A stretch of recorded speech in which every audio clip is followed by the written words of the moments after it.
Hello, I'm Krishna Lewis, the Director of the Fellows Program at the Du Bois Research Institute at the Hutchins Center for African and African American Research.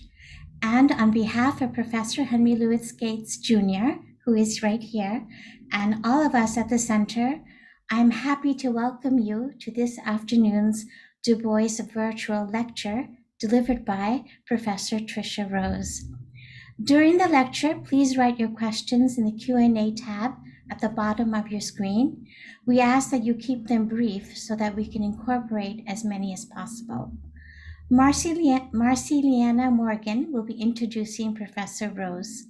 Professor Morgan is the Ernest E. Monrad Professor of the Social Sciences and Professor in the Department of African and African American Studies here at Harvard. She's also the founder and executive director of the Hip Hop Archive. Her scholarship is wide-ranging and encompasses urban speech communities, language continuity, and innovation in the African diaspora, gender in discourse, and of course, hip hop culture. She's the author of many volumes in her areas of interest, including Language, Discourse, and Power in African American Culture and The Real Hip Hop, Battling for Knowledge, Power, and Respect in the Underground. Please welcome Professor Morgan. Thank you very much for that introduction, Krishna. It is such an honor and pleasure to introduce our speaker for today, Professor Tricia Rose, to the Hutchins Center and to under the topic of continued great importance and to us all, Trayvon Martin, No Chance Encounter. A native New Yorker, Tricia Rose graduated from Yale University, where she received a BA in sociology and then received her PhD from Brown University in American Studies. She has taught at NYU and UC Santa Cruz and is currently Chancellor's Professor of Africana Studies and the Director of the Center for the Study of Race and Ethnicity in America at Brown University. Rose also serves as Associate Dean of the Faculty for Special Initiatives, in addition to her duties at Brown. Professor Rose is a former board member of the Nathan Cummings Foundation, Color of Change, and Black Girls Rock. She's an internationally respected scholar of post-civil rights era Black US culture, popular music, social issues, gender and sexuality, to name just a few.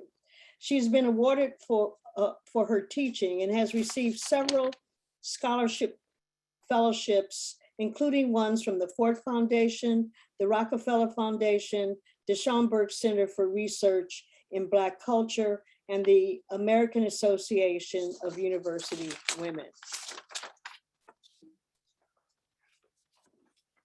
She is most well known. She's most well known for her groundbreaking book on the emergence of hip hop culture, Black noise, rap music, and culture in contemporary America remains the foundational text for the study of hip hop, one that has defined what is now an entire field of study. In fact, Black Noise won an American Book Award from the Before Columbus Foundation in 1995, was voted among the top 25 books of 1995 by the Village Voice, and in 1999 was listed by Black Issues in Higher Education as one of the top books of the 20th century. In 2003, she published a rare and powerful oral narrative history of Black women's sexual life stories called Longing to Tell, Black Women Talk About Sexuality and Intimacy.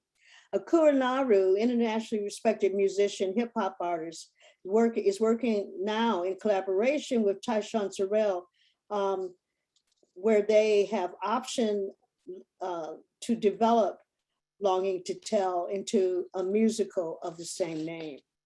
In 2008, she returned to hip hop to challenge the field she helped found, with the book, The Hip Hop Wars, What We Talk About When We Talk About Hip Hop and Why It Matters.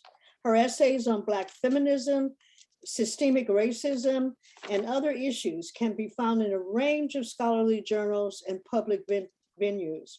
She's currently working on a multimedia project called How Systemic Racism Works. Rose has been featured on PBS, MSNBC, CNN, NPR, and other national and local media outlets. She's co-founder and co-producer and co-host with Cornel West for the Tightrope podcast, a pandemic podcast on race, love, and justice. She encourages you to connect with her by joining her website and following her on Twitter and Instagram and YouTube to continue these discussions. Her lectures engage in conversation and presents and scholarly and general audiences I'm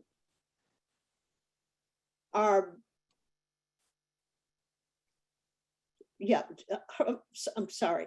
Her lectures engage in conversations and she presents seminars and workshops to scholarly and general audiences on a wide range of issues relating to race in America, mass media, structural inequality, popular culture, gender and sexuality, and art and social justice. More of her work can be found in scholarly journals and more popular outlets. With no further ado, and hopefully less sun coming in, I introduce you to and welcome Tricia Rose, Trayvon Martin, No Chance Encounter. Thank you very much, Marcy, for that full introduction. I really appreciate it. And thank you everyone for joining us this afternoon. I'm really delighted to be here. The Du Bois series is a great honor in African American and Afro-diasporic studies, and it's an honor to be a part of it. And I want to especially thank my extraordinary, really teacher and colleague, Skip Gates, who I've known since 1980, which is a great deal of an embarrassment because that seems like a very long time ago. I can't actually believe I've known him since Ronald Reagan was president. That's a very long time. But I'm really grateful to be a part of this series and look forward to our conversation. So I want to tell a little story to begin this talk. It involves the first year that I took on this role as director for the Center of the Study of Race and Ethnicity in America at Brown. I was very excited about taking this role on. And a few months into my directorship, I held a teach-in and panel discussion on what had just happened to Trayvon Martin. The poster was, intending to bring out students and faculty and community members, and the said, among other things, that we would be discussing Trayvon's murder. A colleague took sort of issue with this description, a Black colleague, I might add, to be more specific, wrote to me and said that I should not use the word murdered at this point, as it was not yet proven that he had been murdered by a court of law. And I was a bit taken aback by this note. First, I was angered, and then I really paid attention to my internal feelings about it and realized that I was very confident in my assessment.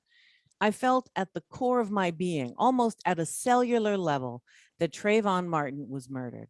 And I did not think I needed to wait for the trial verdict to call it such a thing. Seeking justice from where I stood did not involve deferring to the verdict, nor did it make sense to call it a murder only if and only when a jury of, in this case, 6 women, 5 of whom were white, decided so. And yet, somehow, so many of us hoped for a guilty verdict as a form of vindication. What does it mean to pin our hopes on a criminal justice system which has been proven to be racist? This really was a turning point for me in thinking about the complex way that racism works today. That we could look at a judicial system like this and have, informed African-American, academics wait for the court system to determine the actual meaning of what happened. So I began more intensely reflecting on this mainstream story of what happened to Trayvon and the institutional ways the story is manifest. How the way the story about Trayvon was told forced us to explain the core injustices that defined the incident. And it asked us to weather the narrative injustices created by the mainstream context. With every media story as the months and eventually years moved on, it seemed that writers of all types were digging deeper and deeper into debatable micro details.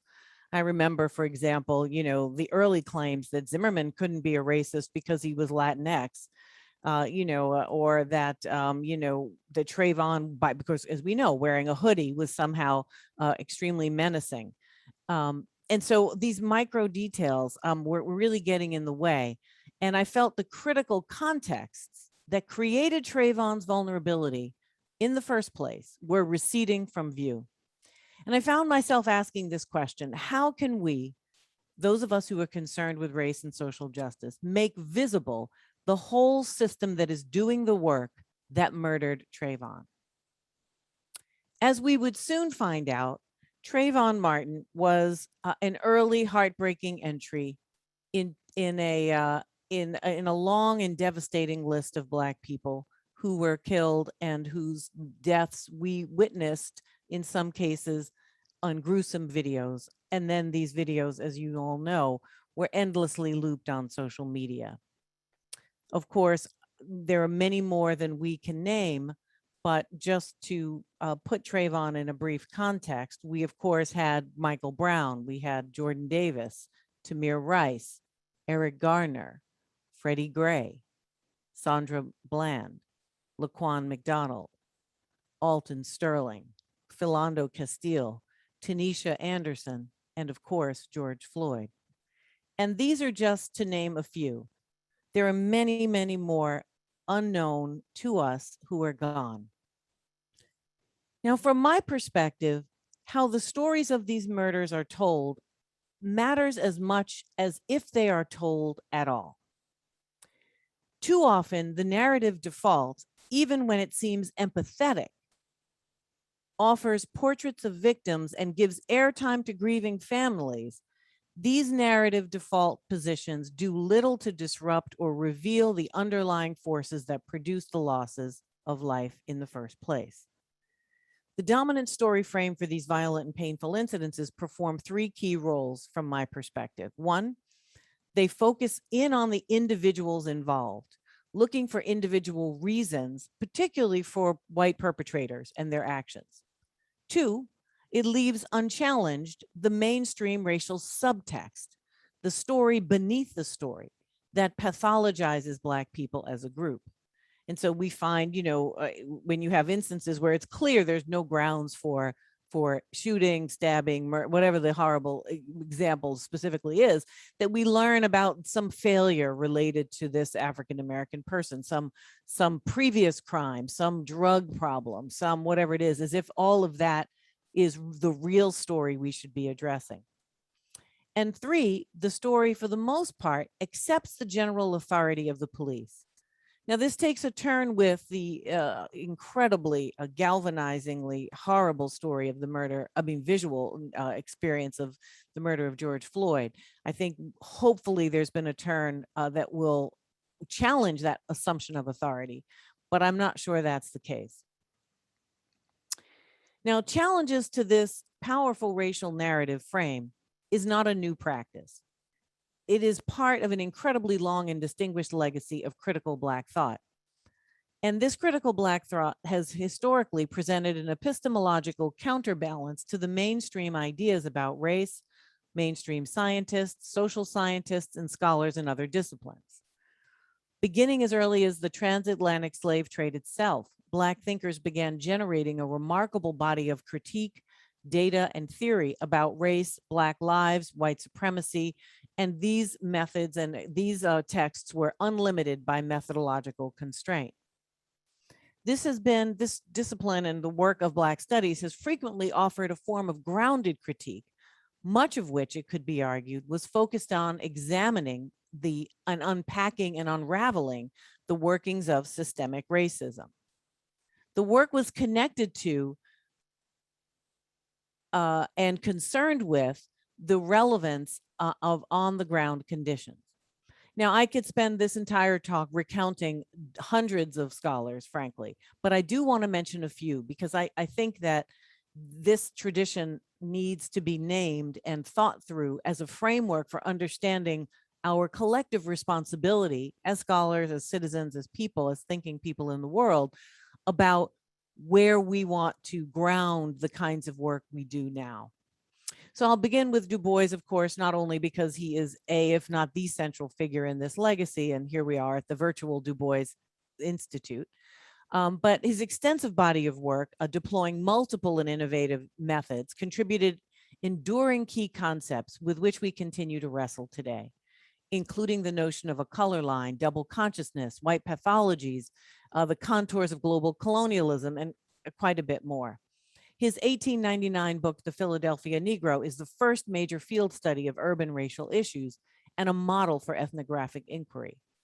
It predates the establishment of the Chicago School of Urban Ethnography by over a quarter century, which is important because he's rarely cited as the actual figure who founds what we would consider urban sociology. Oliver Cox, an often overlooked early Black sociologist, offered detailed portraits and analyses and critiques of Western colonialism, as well as an array of research topics on themes that are very important today: Black migration, the job market, the role of the police, needless to say, and the very important role of the Black family.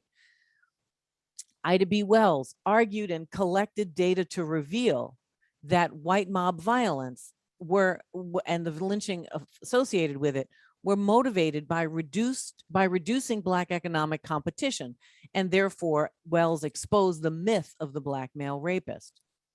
Caton and Drake's amazing Black Metropolis, James Baldwin's Everything, Stokely Carmichael and Charles Hamilton's Black Power, which was published in '67, was a very important predecessor to a lot of what I want to talk about in this talk today, but also what we're trying to transform about the contemporary context of racial critique. And that is to say that they wanted to move away from the sort of psycho-individual narrative that defined white racism into an institutional or systemic underpinning of racism in America. Charles Mills, who we're so sad to have lost very recently, published a profoundly influential essay, The Racial Contract, which upended the philosophically dominant notion that racism is an unintended or an undesired result of imperfect people, and argues instead that the social contract is really designed vis-a-vis white supremacy, and it is in fact a racial contract. Patricia Hill Collins, Eduardo Bonilla Silva, and a whole number of other scholars writing in and about the post-civil rights era, particularly about this thing that has been dubbed the new racism, takes into account a number of transformations in this moment. And, in economics and the question of wealth, which is incredibly important, we have scholars such as Sandy Darity and Melvin Oliver, who've significantly transformed the research on economic inequality by emphasizing the racial wealth gap over the disciplines of economics focus on income. Wealth, that is now commonly understood, is a far greater indicator of the legacy of economic advantages afforded to whites, which continues until today. And there, is of course extraordinary work by Skip Gates, who's here with us today, Cornel West, Angela Davis. The critical race theory framework, as we know, is taking a tremendous beating in the media today. And I hope we talk a bit about what that means and why that matters. But, the legal context is a critically important space in Black studies as well. So what happens across all this time is a continuous line of contest over the terms of what constitutes racism, and Black studies has been at the core of this struggle. An ongoing counter to Black studies efforts to move away from individual racism toward greater visibility for institutional or systemic discrimination has been heating up lately. There are well-funded and organized efforts to prevent any systemic analysis of racism from actually taking place. Despite the interpretation that racial inequality is dying out, what we see, if we look carefully at the past 50 years, are a set of challenges designed to obscure systemic racism from view. They involve the advent and defense of colorblindness into an analysis of post-race. They also involve the reestablishment of a neoliberal kind of individualism, despite the fact that we need really collective analysis more than any other time in my lifetime, for sure. And finally, the mass incorporation of the Black elite. And here I'm borrowing a phrase from my dear colleague, Cornel West. And this mass incorporation of the Black elite has an impact on what the future of Black studies may or may not be. And I think that's an important connection. Oh goodness, I just hold on a second.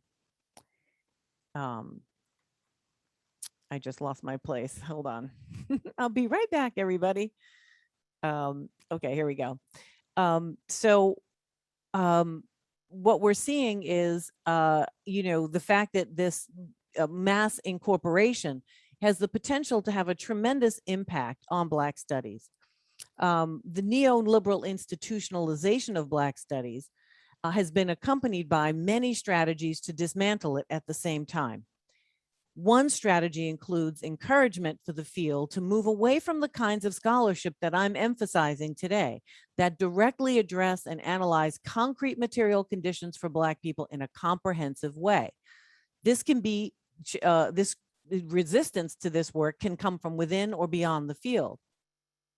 My current work on systemic racism, which draws inspiration from this legacy in Black studies, is partly intended as an attempt to honor and expand on the legacy of that tradition and the ways in which it was tethered to the political infrastructure.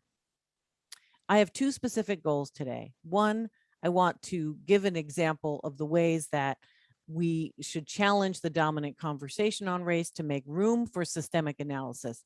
It's not something I think we should take for granted that this kind of analysis will supplant other ways of understanding. In fact, I think could be quite the contrary.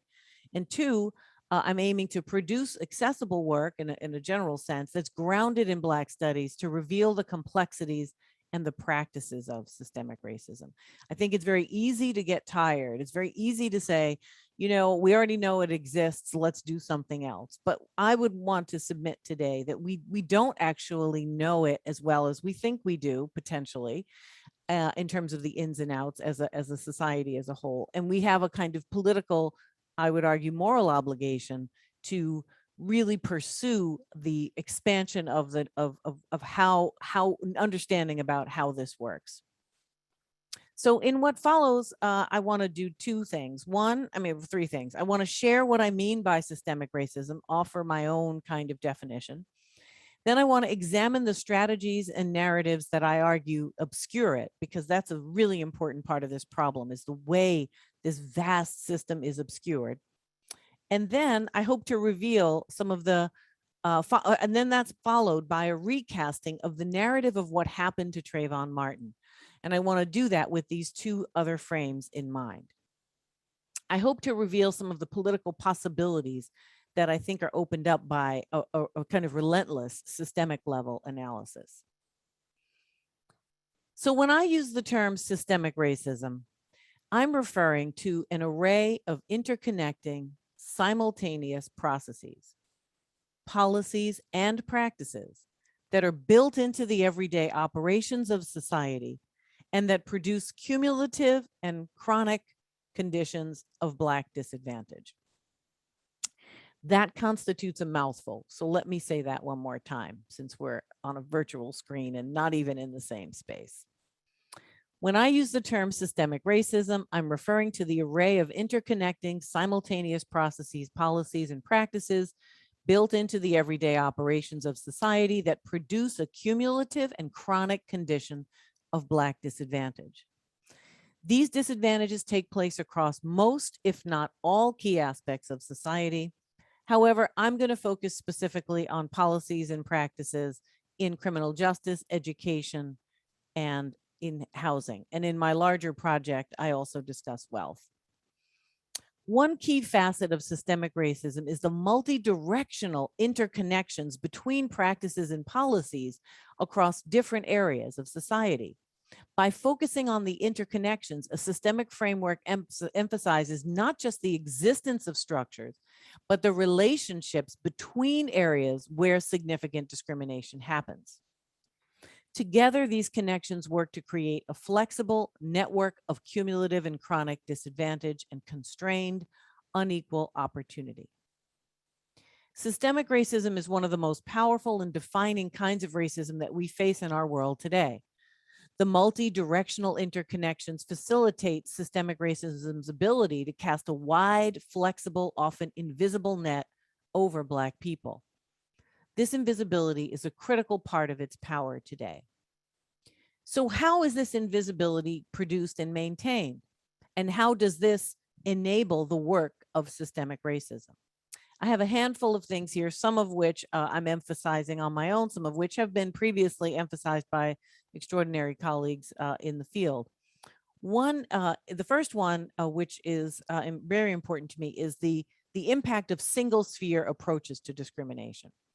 And by this, I mean that we are very, partly because of disciplinary knowledge, right? And this is why I want to begin with Black studies capaciousness and avoid the kind of disciplinarily narrow way of thinking. But this single sphere approach to discrimination works to hide to render systemic racism invisible. That is to say, I'm an education scholar, I focus on education. I'm a wealth scholar, I focus on wealth. I'm a historian of, segregation in housing, and that's what I focus on, right? But the single sphere approach to discrimination absolutely works against a systemic grasp of the problem. Systemic racism and its effects, I would argue, cannot be properly grasped when we focus only on one aspect of society at a time. A single area of focus, rather than an interconnected approach, renders invisible the full breadth of systemic racism and the ways that discrimination in one area intersects and drives racism in another. The second major feature is this quest for an explicit smoking gun. And this really speaks to an effort to imagine that racism is always and only happening when it says it's happening, and that it happens with an explicit sort of what I'd call a Jim Crow verbal consciousness. Segregation now, segregation tomorrow, segregation forever.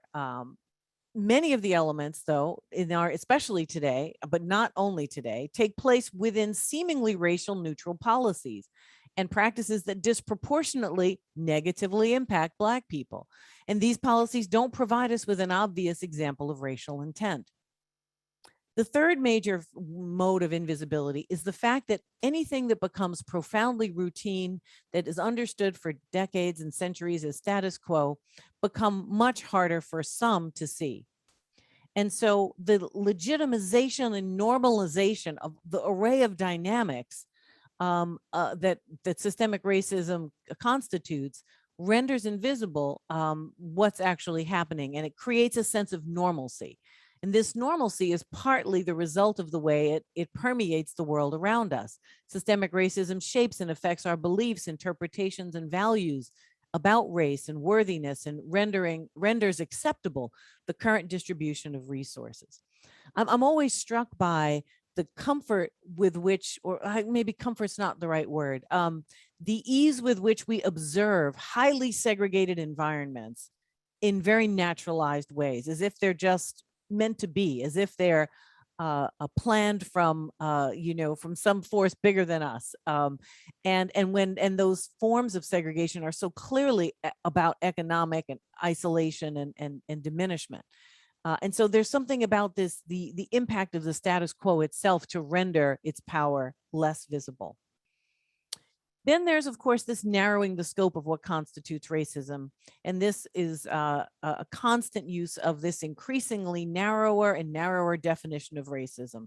We see it in anti-discrimination law, where you have to prove racism as opposed to proving that there isn't racism going on. And this emphasis on personal belief. And that if people don't say they're racist or don't think they're racist, well, in fact, they are not.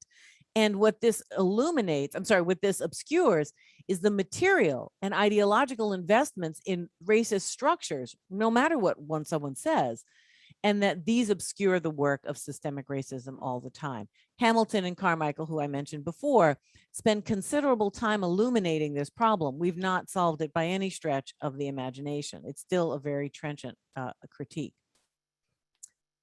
Then there's the belief in racial equality and the idea that this is a dominant social narrative now. And Bobo's work, who's a scholar at Harvard, a brilliant scholar, has done work on this, as have many others.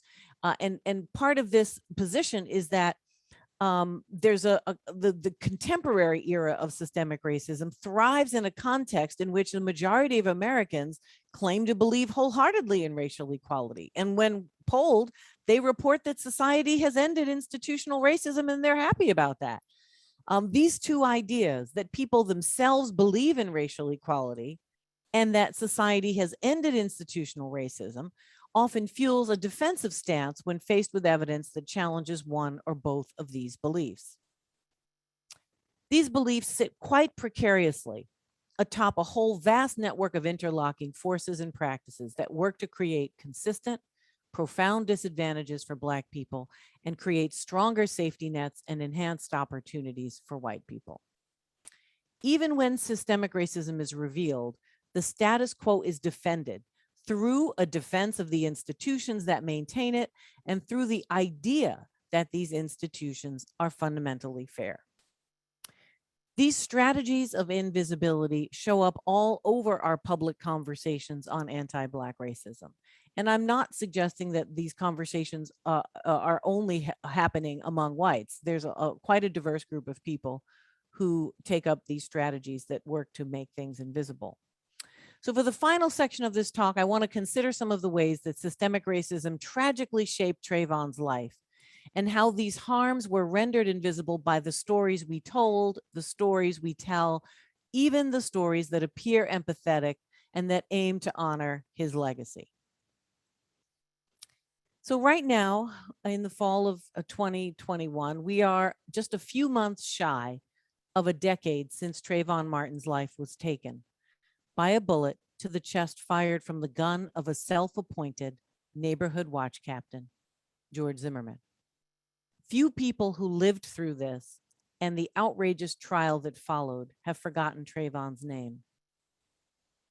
It's worth noting that the incident was not immediately deemed newsworthy.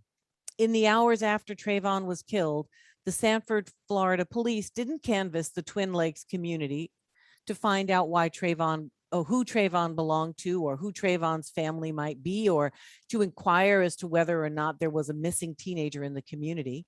It was as if the police had already decided that Trayvon couldn't possibly belong at Twin Lakes, and he wasn't their problem. It wasn't until his father went to the police that he realized that his son was not missing, but dead. And he learned that Zimmerman, although he had confessed to shooting to Trayvon, was not in custody, but was walking free. It is safe to say that Trayvon is a household name. But what do we mean when we say his name? And how do we reflect on what took place? And why does it matter? The Martin family's agitation fueled a wildfire of public outrage, which galvanized nationwide protests and eventually brought the incident into sustained public view. The story of what happened was told both narratively and in vivid images. Images of Trayvon's face at different stages of adolescent development, his hoodie, and the Skittles and protests that featured these Skittles and iced tea and hoodie continued to resonate in contradictory ways. They became potent symbols that together reflected the painful and symbolic tension between the imagined threat of the menacing hoodie-wearing Black man and the Black boy heading home from the store with candy. The most visible and consistent focus of the public story hinged on the issue of individual guilt and innocence. What happened was the backdrop of many reports. Was Trayvon stalked and gunned down, or was he acting suspiciously or threateningly? Did Zimmerman, driven by his racist perceptions and attitudes, attack Trayvon unprovoked? Or did he act in some part in self-defense? This was a racial battle waged through symbolism, deployment of and challenge to anti-Black stereotypes and simplistic conceptions of what constitutes racism. Attempts to unite these disparate narrative versions of the event were made through the use of a meta story that completely decontextualized the incident from the powerful conditions in which it was embedded. A liberal tale emphasized the tragedy of it all and focused on the idea that the whole thing was just a terrible, unfortunate situation. How terrible that Trayvon ran into a racist, or terrible that he was in the wrong place at the wrong time. A quintessential example of this uniting meta story was the April 2012 cover story, April 9th, 2012 cover story that People's Magazine ran a couple of months after Trayvon's murder. Positioned next to a large picture of Trayvon, the cover title story reads, "An unarmed 17-year-old is killed in a Florida neighborhood. How a chance encounter turned deadly, leaving a family devastated and a country outraged." I remember having a strong, visceral response to this cover story and its lead. The phrase chance encounter really brought me up short. The word chance, when used as an adjective, is defined as a meeting or event that is fortuitous or accidental. The word encounter, when used as a noun, means an unexpected or casual meeting. Taken together, this phrase, chance encounter, describes the interaction as unexpected, casual, and accidental, an event that is entirely absent in design. Was it a chance encounter? Was the moment of contact between Martin and Zimmerman an event that was unexpected, accidental, and entirely absent in design? No, it was not. And why is what really matters. This kind of thinking, the chance encounter framework, carries with it a dangerous seduction. It emphasizes the layer of experience shaped by chance at the expense of revealing the powerful network of magnetic forces, magnetic social forces that brought them into contact on the terms that turned the event deadly for Trayvon. The story of a so-called chance encounter disconnects the everyday individual experience from the enormous and largely invisible systemic forces at play, forces that, although may appear to be mere background, actually fundamentally set the stage for what happens. A chance encounter is the polar opposite of a systemically engineered encounter. A systemic racism analysis exposes the engineering. It reveals the interlocking forces at play that criminalizes Trayvon, that marks him as unwelcome at Twin Lakes, and literally justifies Zimmerman's racial profiling and interprets his attack on Trayvon in a favorable, or at least a so-called justifiable light, according to the court, and builds the interpretive lens that ends in the acquittal of Zimmerman. A systemic reading reveals the broad and deep institutional basis of Zimmerman's racism, and the way that the structures of race and space and property and the perception of crime and an entire network of social practices set the stage for his actions. These same conditions shaped the day-to-day life of Trayvon and placed him in harm's way long before Zimmerman ran up to him. This kind of reading takes quite a bit of time and involves the consideration of a range of factors. So for the sake of time today, I want to focus on two interlocking facets of systemic racism that played out across housing, schools, and policing, and that significantly set the stage for what happened to Trayvon Martin. The first theme is racialization of space, property value, risk, and its consequences. And the second is the consistent and multifaceted criminalization of Trayvon and Black boys generally. I want to begin with the first theme and start with the setting of Twin Lakes. Now, Twin Lakes was a gated community, and gated communities are generally quite concerned about property value. And they had been hit by the recession in the early part of 2000s. Property values there were significantly just gut-wrenchingly reduced by the housing crisis. A typical townhouse in Twin Lakes from the beginning began at around $250,000. And by the point of the recession during 2012, 2011, that same townhouse was worth about $100,000. During 2012, 40 of the 263 townhouses in Twin Lakes were left empty, and more than half of the total occupied remaining units were occupied by renters. In 2012, Twin Lakes was a fairly diverse place. It was around 50% white, 20% Black, and 20% Latino. It's significantly less Black than the overall population of Sanford, which is generally shy of 30% Black. But that 20% Twin Lakes Black resident figure is more important than it may appear. According to researchers Massey and Denton and others, a community that is 20% Black is frequently an inflection point. If a neighborhood is under 20% Black, white people generally continue to move in. Once that percentage climbs above 20%, though, whites stop moving in. And if the percentage of Black residents rises beyond 25%, new white families not only stop moving in, but the ones who were already there begin to sell their homes and move out. The recession heightened the intensity of Twin Lakes residential concerns about loss of value, but this was also connected to the proximity of the racial tipping point. The trigger of white anxiety about neighborhood composition isn't simply about racial hate, right? That's that narrative of individual bias or personal preference, a complete evasion of the role of race. As many narrate, it's about the economic associations between predominantly Black community and the loss of property values in these communities created by a legacy of systemic racism in housing and lending policies. This fear is created and confirmed by a legacy of racially significant practices, including redlining and many others, that actually assess property where sizable Black populations live as lower in value than comparable majority white areas. These lower assessments were pegged to the notion of lending risk, which drove high loan denials in these communities, further devaluing the property and making it harder for people to invest in their homes and businesses. The economic value afforded to predominantly white communities, because they are mainly, if not almost entirely white, means that the sheer existence of, quote, too many Black residents undermine the property value enhancements and protections that white homeowners are regularly afforded.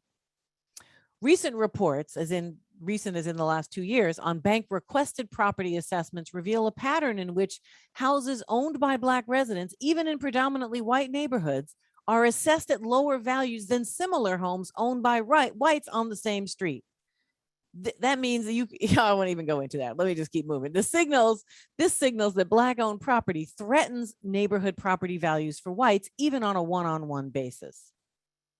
Thus, the sheer presence of Black neighbors beyond the tipping point number could be perceived as stealing white property value and endangering community stability.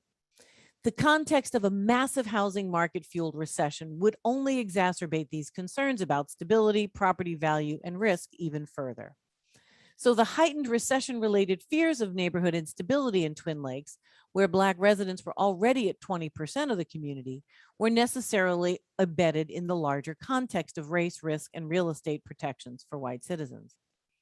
The increase in crime that takes place during the recession becomes entirely racialized in the media, among residents and increasingly by Zimmerman, who volunteers to head up a newly established neighborhood watch, and he begins to fixate on Black men and boys in Twin Lakes.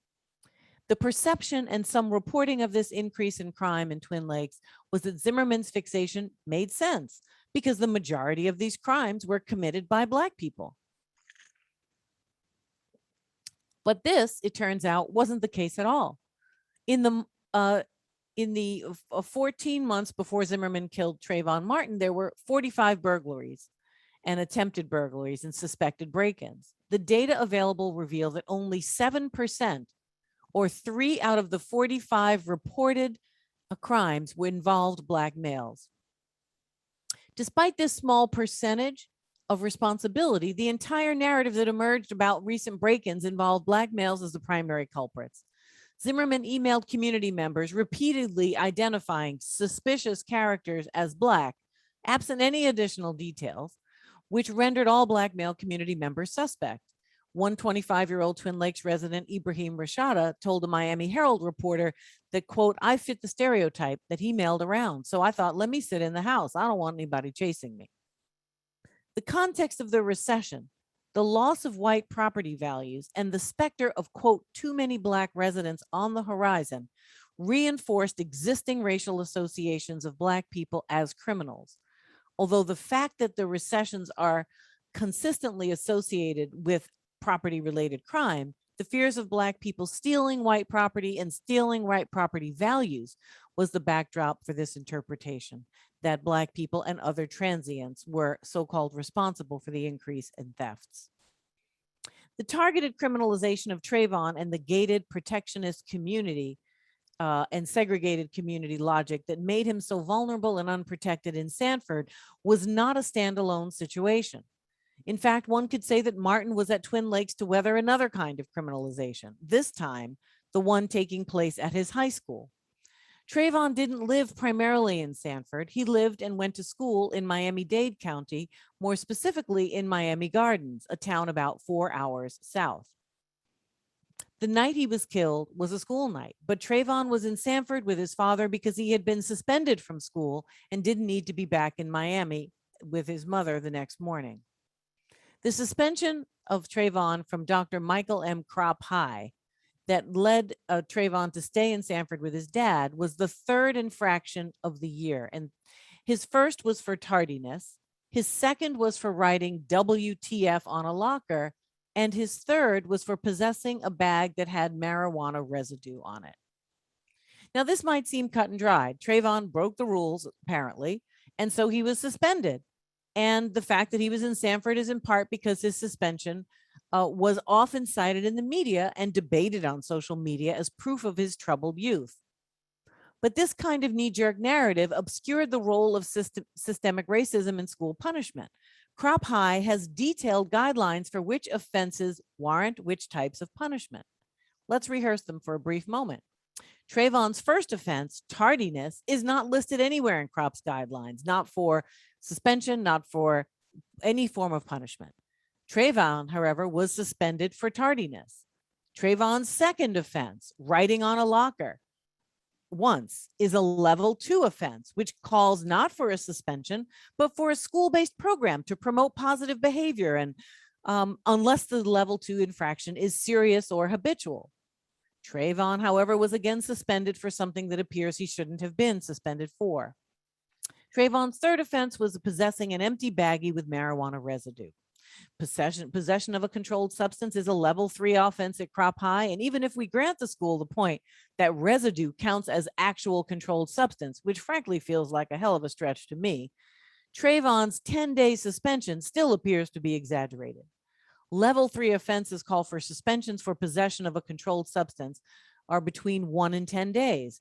Trayvon got the maximum suspension of 10 days for marijuana residue on a baggie that was likely justified by the unfair accumulation of previously unjustified suspensions.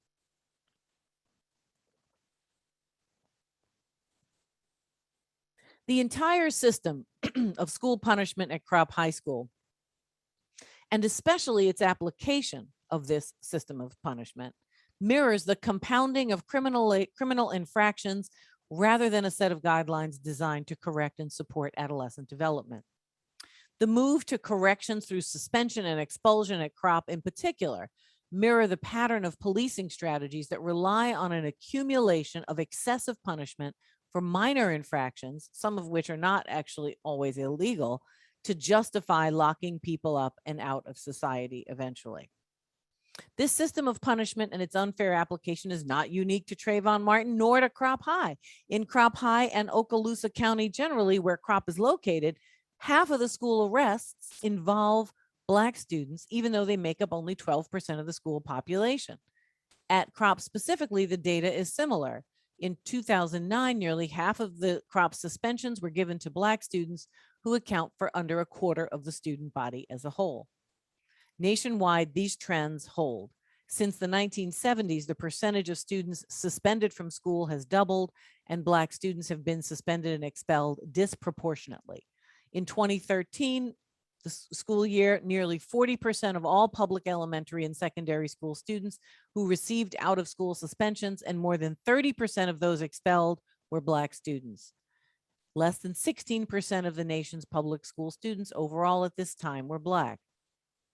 Schools were only part of the targeting and criminalizing of Black young people in Okaloosa County and many places around the country.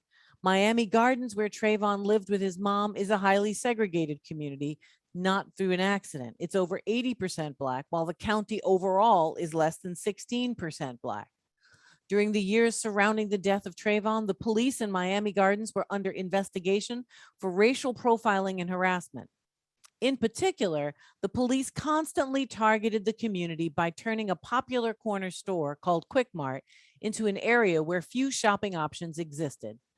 They turned it into a police checkpoint of sorts.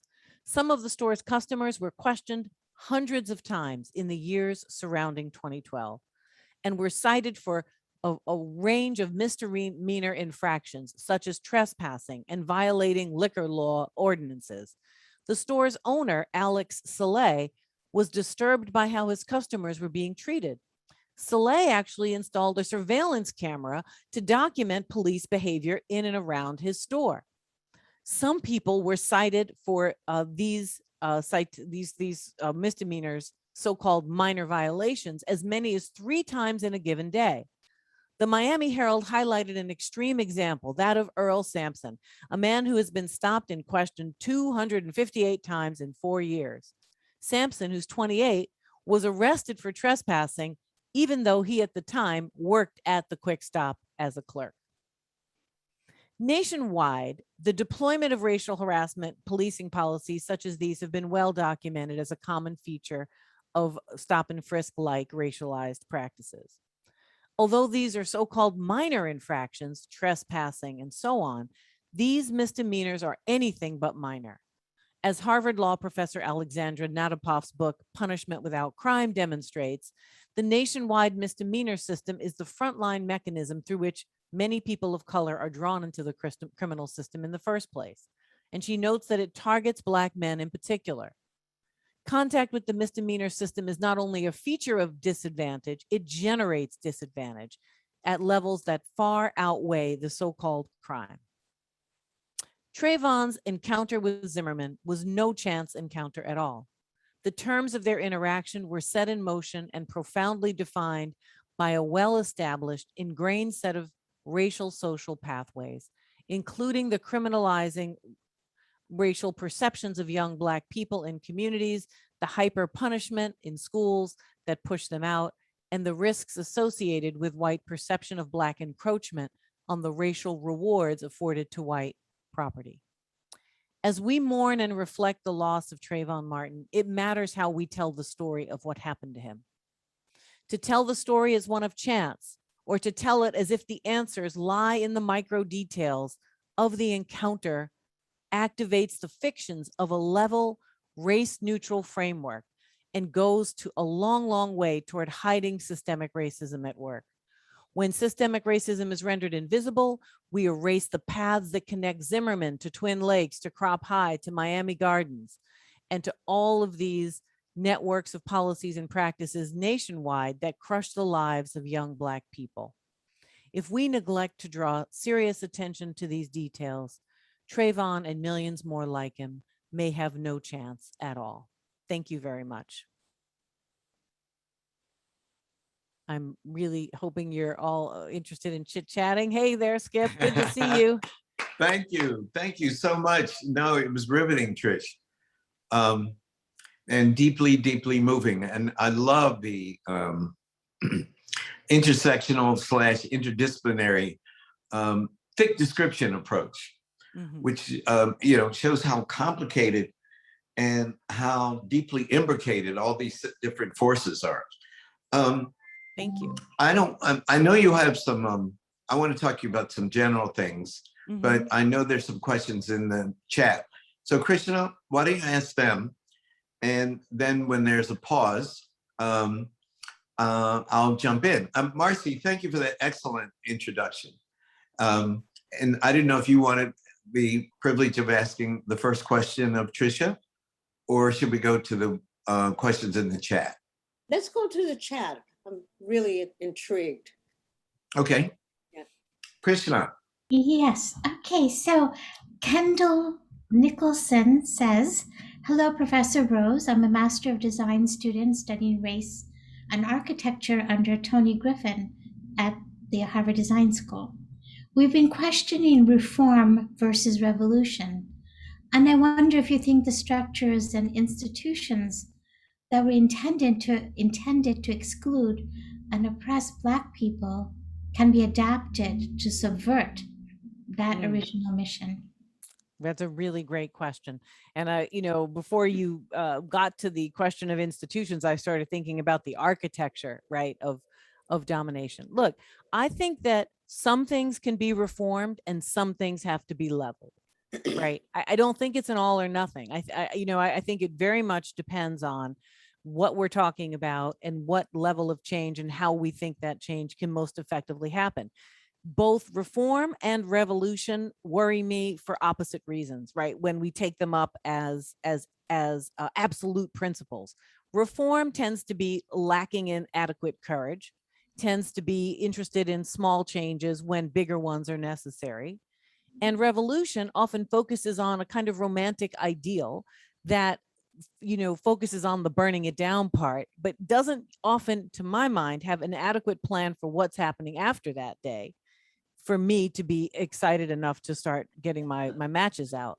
So the combination of those two things, I think, have to be considered together. That said, one of the reasons why I think education about systemic racism is so important is because I think if we change the consciousness of most people, we stand a chance to do a kind of a really ground up remodel, something more than reform and perhaps less profoundly destructive than a total raising of institutions.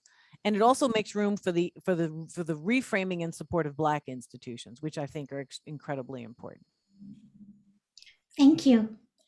Christopher Lehman says, I'm writing a biography of a woman enslaved in a free state. Should I try to connect her story to African American women who were also failed by the legal system, like Sandra Bland and Breonna Taylor? Can you say the first part of the question again? I lost the time frame that we're in. When are we talking about for the project? I actually don't know. I'm writing a biography of a woman enslaved in a free state. Okay. And the question is, should he connect that to what's happening today?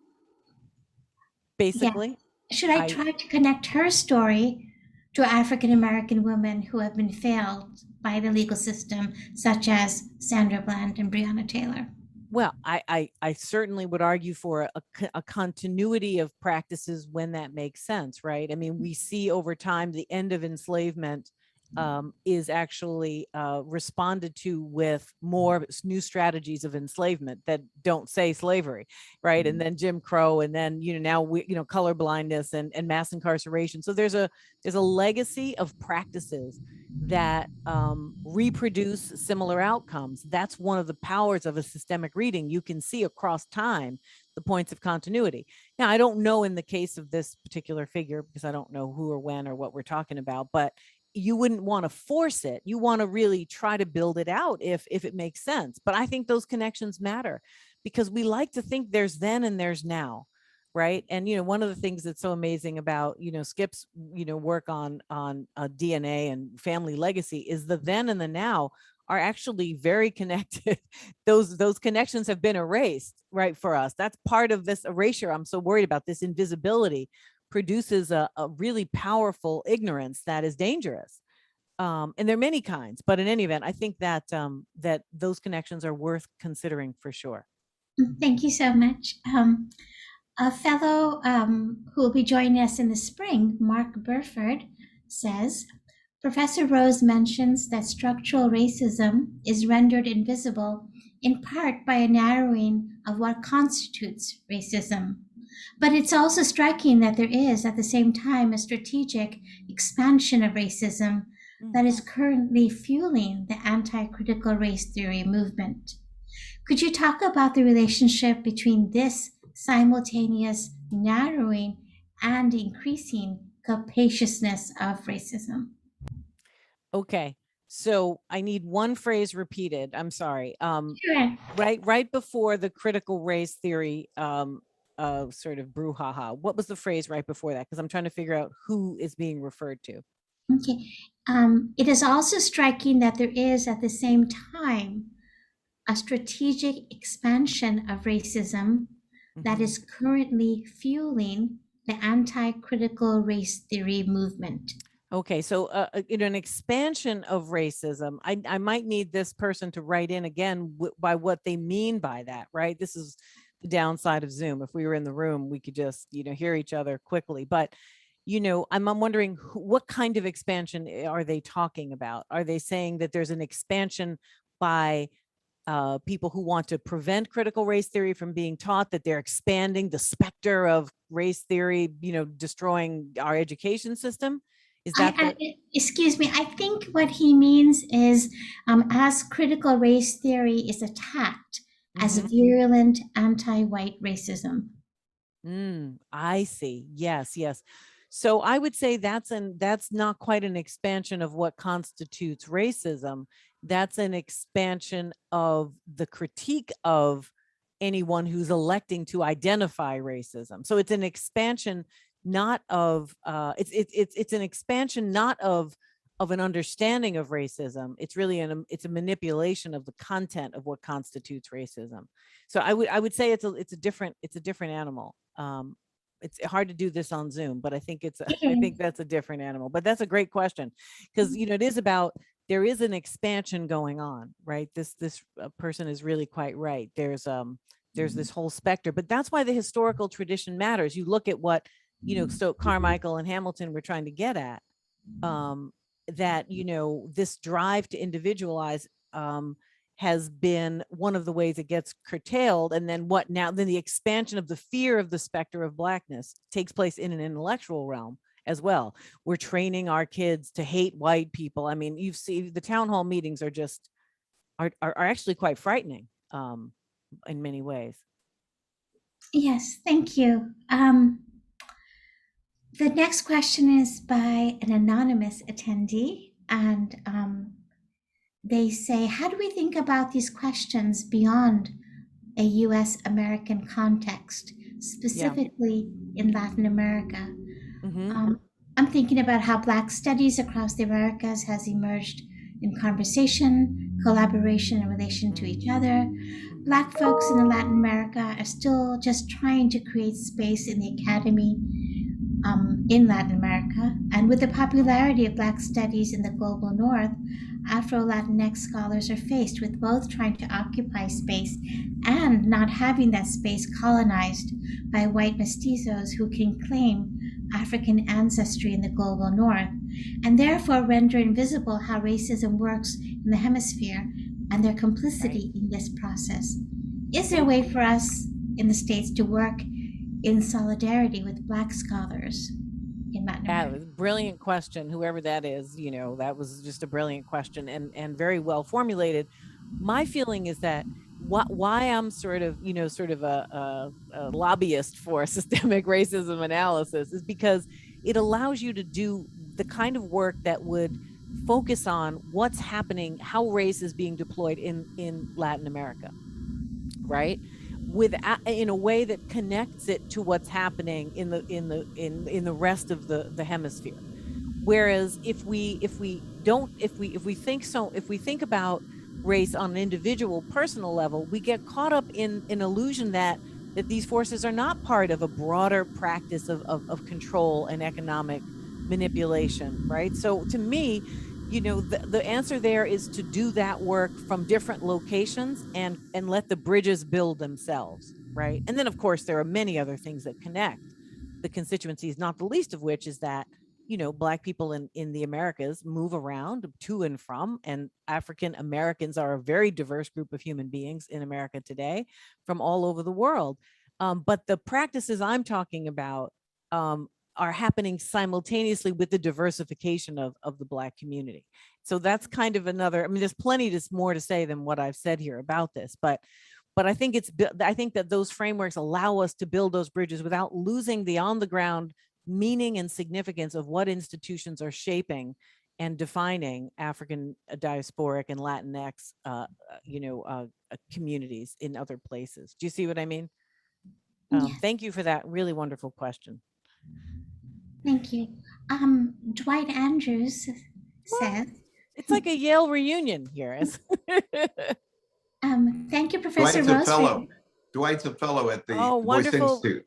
All right. Well, hi, Dwight. I can't see you, but I can see you in my mind's eye. He says, thank you, Professor Rose, for your insights. As you describe the intricate network of factors that contribute to the systemic racism, specifically, which Black institutions are you thinking of that could respond in a meaningful way to this dark time? Wow. Great question. So, I think an institution like Color of Change, right, is a kind of modern civil rights move organization that I think has been very flexible in figuring out how to reframe and connect these issues to one another on the ground. I count it as a Black organization, not an institution like, say, the church or something, but an organization. And they're very important because they don't take up just one issue, right? They're not just a criminal justice organization. They're not just a educational inequality issue, but they also have been at the forefront of challenging Facebook, right? Which is a human rights problem that has tremendous repercussions for Black people, along with lots of other people. So for me, that kind of nimble, conceptually rich, grounded, technologically sophisticated Black organizations are going to be very important. I think there's a lot of potential for HBCUs to be on the cutting edge of this if they so choose. And certainly, I can't speak to what I would say the Black churches are doing now, but religious organizations can be incredibly powerful and important because of the combination of the autonomy they have, but also the ways that they create spaces for some kind of healing. Because what this also does is, this is a brutal process because it's almost easier to imagine, and maybe I'm being naive, but it's easier to be sort of separate from the constant knife that's there, right? But it's like people are getting cut all the time, walking, and that, just doing anything in space.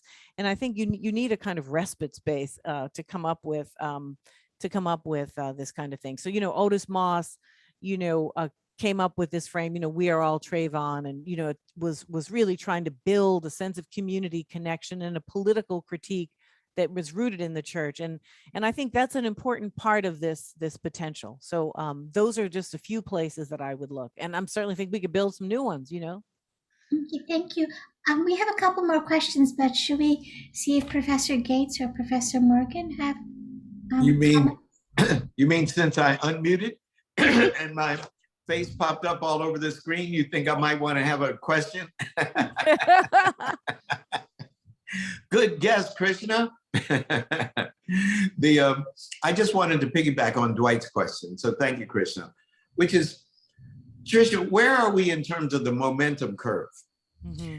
You're a scholar of African-American history.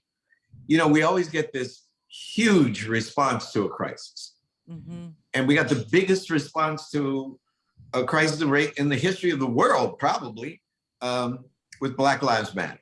I saw an estimate, 15 to 25 million people. Nobody knows how many, but it was the biggest thing. Massive, right? Massive that we've ever seen. Mm-hmm. Where are we with no one can sustain that much.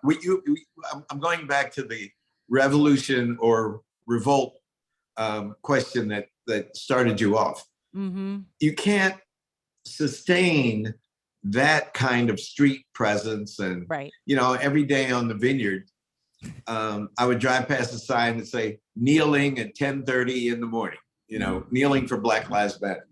I just can't imagine that, who's kneeling now as opposed to a year ago, right? You just can't, it's not sustainable. Human nature is like that. Right. I gave a speech last night at Penn, the writers organization. We have absurdities happening with people trying to ban words, not just critical race theory and 1619 Project, but words like equity and whiteness. I mean, words, like what? Yeah, that's unbelievable. Wow.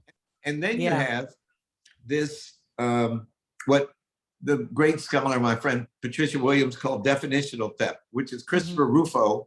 And all these people decided that they can dump every sort of intervention that we're trying to make in the academy under the broad rubric of African American studies, let's say, for one, under critical race theory. And he even said that he is, Christopher Rufo, I have frozen their brand. I have put all these various cultural inanities under that category. And so it's what we do, what you're doing at Brown and Race and Ethnicity. It's what Marcy's doing in the Hip Hop Archive. We have 11 units in the Hutchins Center, including the Du Bois Institute. All of that is the critical race theory. And people don't even know critical race theory is a specific set of principles, arguments, people don't even remember that anymore. They don't even know what critical race theory is. That's right. That's right. No, you're right. I mean, look, momentum is a critical issue. It's a difficult problem. And that's why I think the other question about institutions that Dwight was asking is an important question, because you need autonomous institutions or relatively free institutions to maintain a freedom of thought that is capable of reproducing itself. And I was hinting at this being something we should be concerned about in terms of the institutionalization of Black studies, being rewarded for not taking this on, right? This is the most profound, not your center or mine, but I'm talking about the discipline as a whole, has to confront this. I mean, there's, we can't get caught up in some kind of, excessive theoretical navel gazing. The world is on fire on this moment, right? I mean, this is not a joke. And so momentum is one thing. Then we could wake up and tomorrow and our stuff will be in the proverbial street, right? I mean, you know what I mean? There's no guarantee that big money donors and high levels of institutional anxiety will choke off the fields of analysis that do political critique and work. That's real. That's a real possibility. And so, now how do we build momentum in the public realm? Well, the streets and the protests are going to be one thing, but there has to be an infrastructure for change that is developed beyond that, right, Skip? It can't just be, as you said, kneeling at 10:30 in the morning. There has to be concrete actions and asks and hopes for change that people can drill down in their own communities and start pushing for. No, I absolutely agree. I was watching the Tampa and the Patriots football game, right? Everybody, the Bucks. Yeah, well, see if Tom Brady would win. And I just saw on the back of one helmet, a Black man's helmet, Black player's helmet, end racism. You go, okay, let's end racism. How you end racism, though? We so much of the initial response to the horrors of racism recently had been, let's change people's hearts, right? But that goes back to, we shall overcome. If only deep in our hearts, I do believe, that's not, the whole point of your argument is that this is systemic. That's right. And that we have to, and that it took centuries to accrue, and it's going to take a long time to be dismantled. Right. What are your thoughts about that? And what are your thoughts about the role of our respective units, the role of the field of African American studies, the role of the Evelyn Higginbotham's brilliant president of ASLAH, The role of these professional organizations, and again, it's easy to summon a group of people to march to protest an injustice. It's a much harder thing to do the work that's going to lead to change for my granddaughter who's 6 years old, right? Right. That's what I'm talking about. Exactly. No, I mean, let me first say that I also watched the game with the Bucks and Tom Brady, because I'm in Patriots territory, and so you can't get away from Tom Brady up here. And I actually now respect him more that he's with Tampa. But let's leave that alone. But I think the NFL only gave there were only sort of 4 options for what players could put on the back of their helmets. And they were all pretty, mamby-pamby, right? They were all pretty milk toast. And this is what we get when, corporations feel responsible for getting involved and looking like they're pro-social justice. That's why we've got to be very thoughtful about, well, what are we actually asking for? And what is the language in terms of that? So, hey, look, end racism beats, expand racism. I'll take it if those are my options. But we have to understand that as momentum that we need to try to push in the direction we want to push it in. And to be more specific, I think, why I think this structural approach is so important. And again, I didn't want to, there's a million preambles to that talk in my mind. Another one is, how do we get to a way of thinking about systemic racism that doesn't begin with a singular death, right? That doesn't begin with a singular loss of life, because, that is a horrible outcome, and it's terrible what happened to Trayvon. But it's also incredibly horrible what's happening right now to millions of young people who are not necessarily going to be murdered tomorrow, but who will, limp along in life, right? In ways that are harder to mention with, to really grasp with that extreme intensity that a public assassination, right? A public lynching, as it were, generates. So what I'm trying to do is get us galvanized by, attacking inequality in schools with the same vim and vigor, right? Attacking, this wealth inequality and healthcare, horrible healthcare treatment, and so on and so forth. And to figure out, how to tell a story that really focuses on that, because that unites us significantly. We don't have to be, parents who are mourning the loss of a child, right, to come together. And the other thing is, the other big worry I have, because your questions are so great, Skip, but my other worry is that, because, you want a kind of leaderless institution is where we have moved. I'm not sure that we've been successful at manipulating the public story as well as we could, right? And so I'm worried that we don't take that seriously enough. So, with the whole thing about abolish the police or reform the police, or, whatever the debates are about, defund the police, which really meant something much more interesting than that phrase captured. And somehow too many people were able to walk away with they just want to just get rid of the police, which some people do, but I'm talking about the defunders, or not the abolitionists per se. And so the defunders, had legitimate concerns, like, we need to not use the police for mentally ill people, right? They show up with guns ready to act a fool. They're in schools adjudicating 16-year-old behavior. Why are they in handcuffs on the ground for doing something I know you and I did in high school, Skip? We don't, you know what I mean? You just can't throw the police at everybody for everything.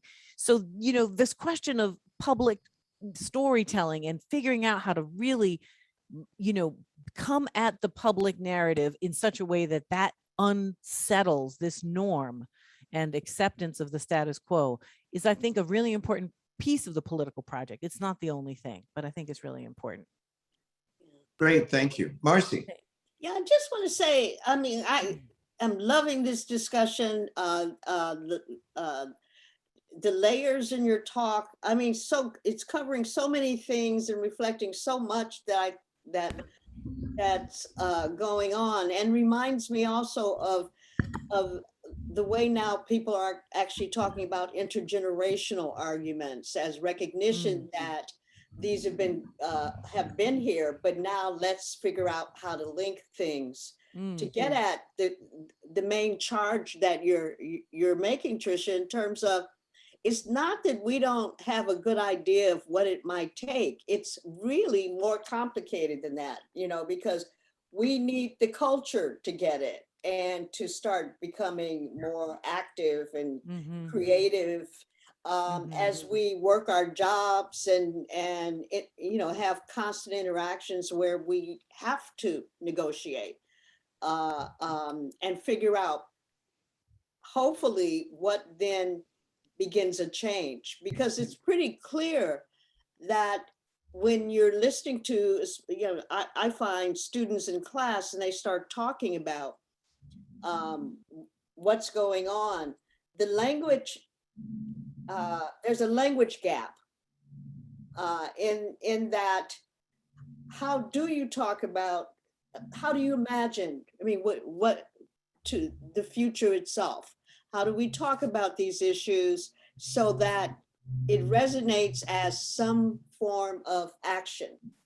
You know, something we need to do. Whether what we need to do is to read a particular novel is fine, but to really start thinking about, look, we're in it for the long run, you know, and so all those things turn out to be really, really important. So I really appreciate the complexity of the argument. I appreciate that, Marcy. I do. I mean, I think what I'm trying to show is that just saying there's systemic racism is not the same thing as showing how it works. And showing how it works. I mean, I just really scratched the surface because I really wanted to put this in the tradition of Black studies, an important radical tradition of Black studies, because I do think we are under a profound attack. And, you know, critical race theory is just a means to a broader end. Yeah. It's not the point, right? And so what you know, there's the whole stand your ground, there's any number of other elements in Zimmerman's life and his job and other things that were also part of this story.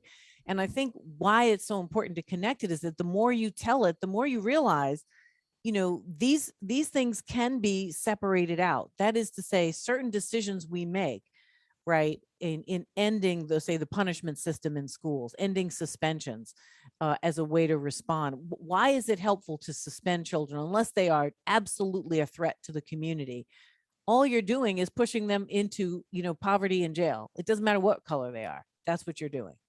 And sort of deciding that you're going to sever punishment and criminalization from discipline, right, and sort of wraparound care.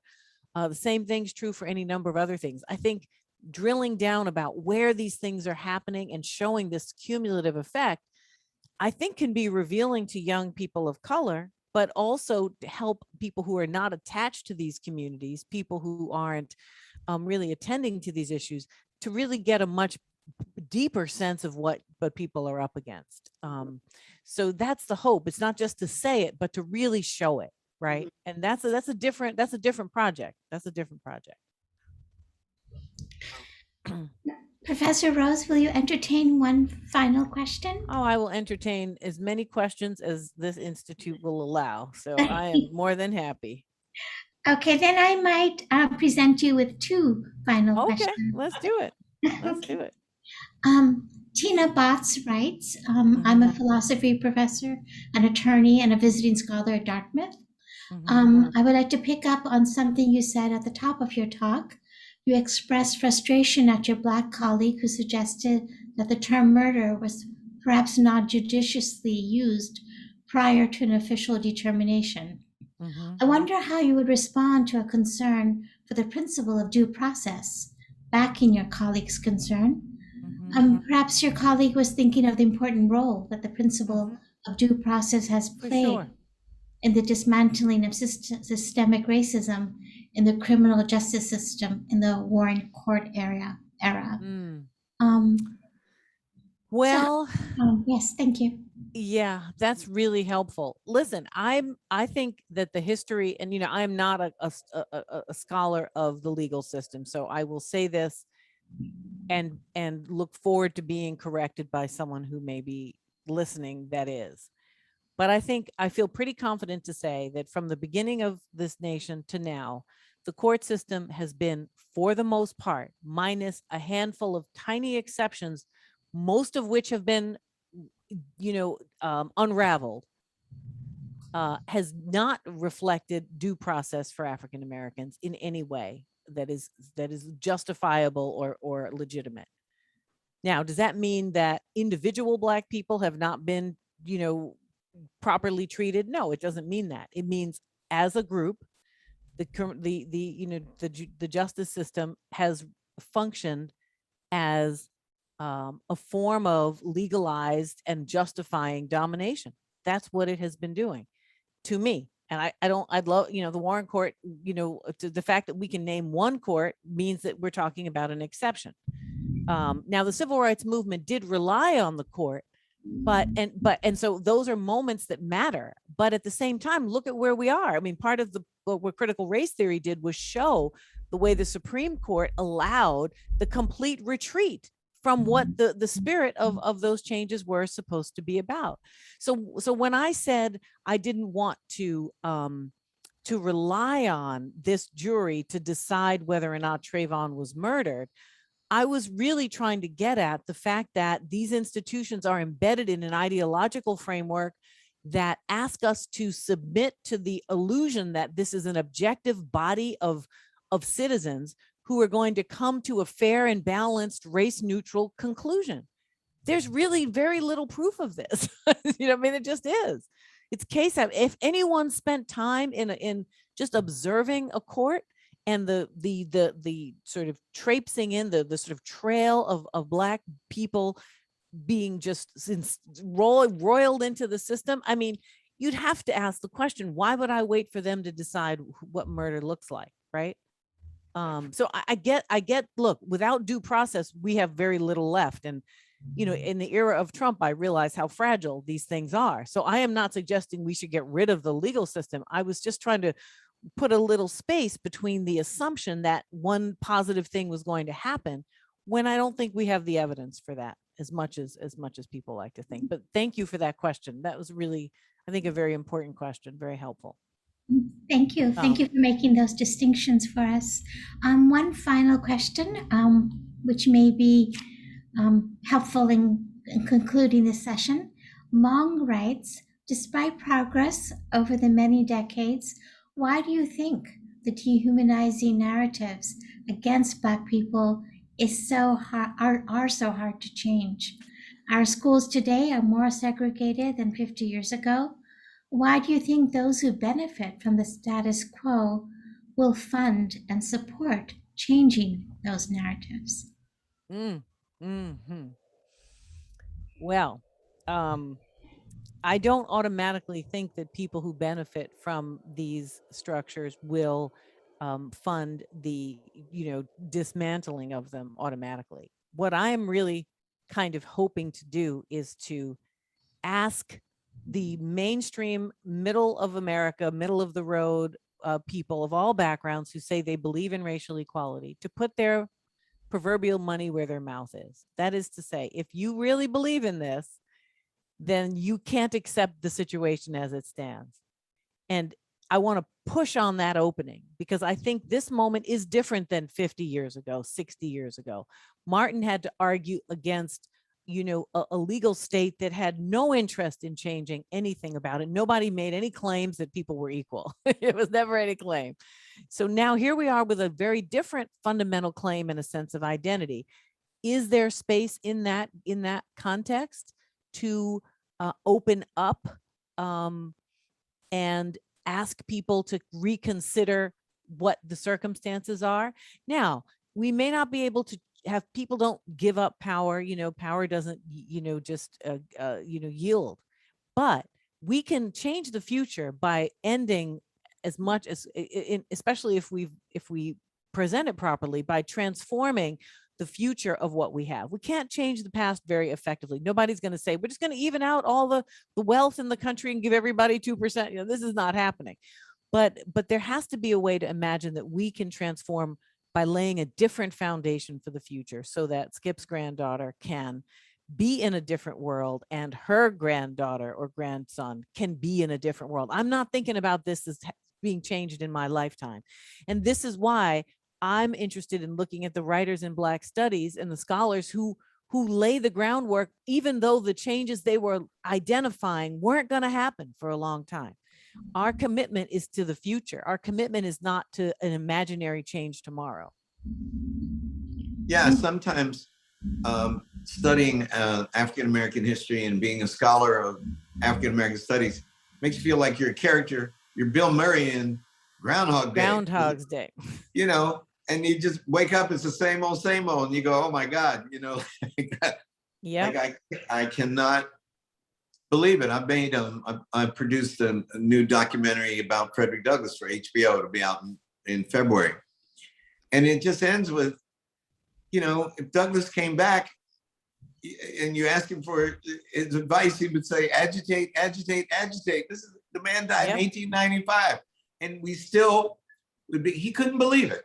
I do not think that he would believe that message would still be so germane to the situation of people of color in the United States.